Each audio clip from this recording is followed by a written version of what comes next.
My name is Myla Mata Culiado, one of the students of mhy University here in Hong Kong. I make this video because we want to encourage people who interested about environment. So I just to uh, know about the documentary about Seaspiracy. So a few months ago, the Seaspiracy hit the headlines and exposed some of the devastating activity taking place in our fishing industry. Thousands of individuals took social media express their shock and sadness and destruction that is occurring without our knowledge in the ocean. Many described the documentary of eye-opener and life-changing, while others stated they would cut back or even totally eliminate fish from their diet. The shocking controversial documentary was made by the team of created the award-winning Seaspiracy, and it's narrated of film by Ali Tabrizi. He set out to discover more about the global fishing industry, but find a web alarming and illegal practices taking place, meaning the documentary goes a lot further than simply focusing on seafood. His first trip takes him to Japanese town called Teiji, where dolphins are now to be herded into the cove by fishermen. Even an outside simply visiting the town causes the police to be notified, as the fishing industry is so kept to have their activities remain under the radar. Ali and his partner did, however, manage to capture footage and hundreds of dolphins being driven into the cove by boat before the mammals are devastating killed. The Seaspiracy stated that the reason of this pest control of fishermen believe that dolphins form of large competition to the oceans tuna stocks, which are the highly valuable cuts in the markets. It may be that many dolphins are caught and kept alive and sent to marine parks, which are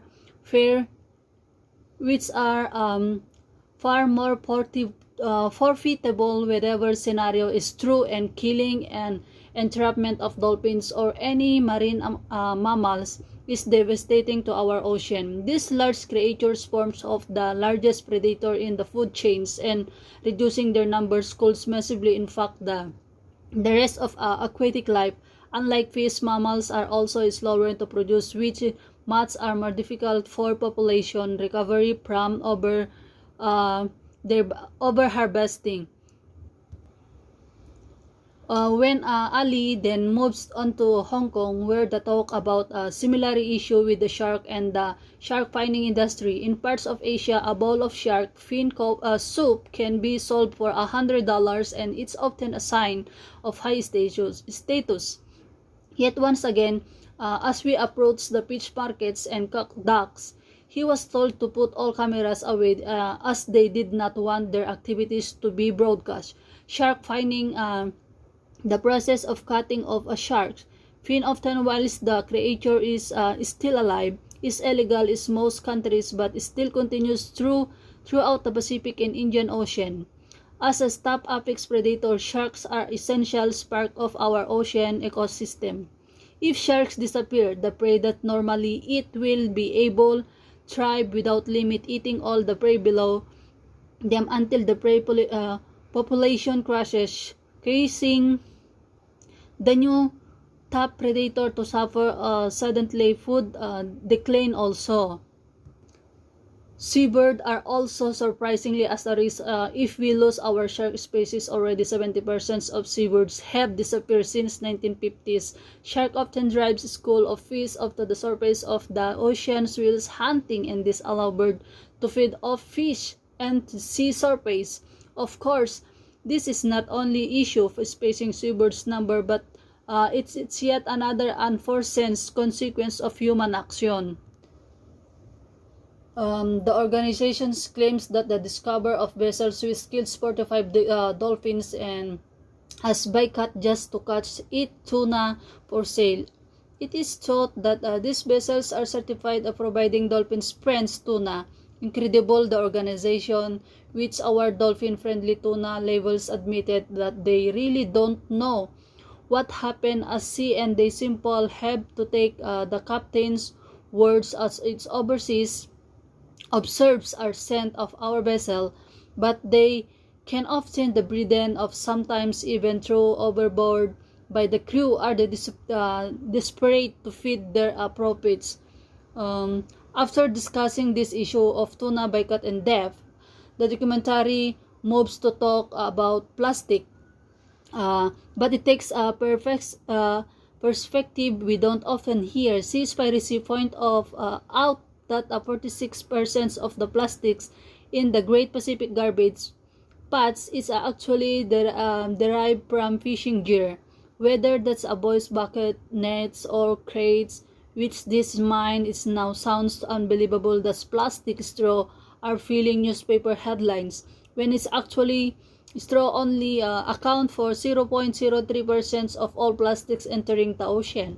Of course, if each and every one of us reduce our plastic consumption of home, we really can make an enormous difference to the ocean. But that doesn't mean that we are fully to blame and only ones who need to be readjusting. The documentary also takes a couple of minutes to talk about climate change and the importance of healthy marine animals and plants, specifically to help tackle this issue before moving back onto large-scale fishing.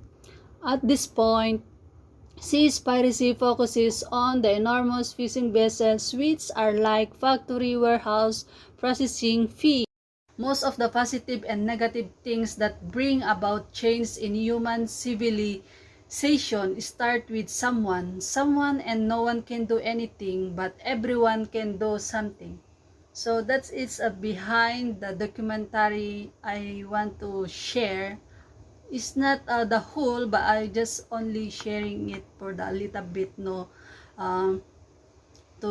my video that I make today. So that's it guys. Thank you for watching.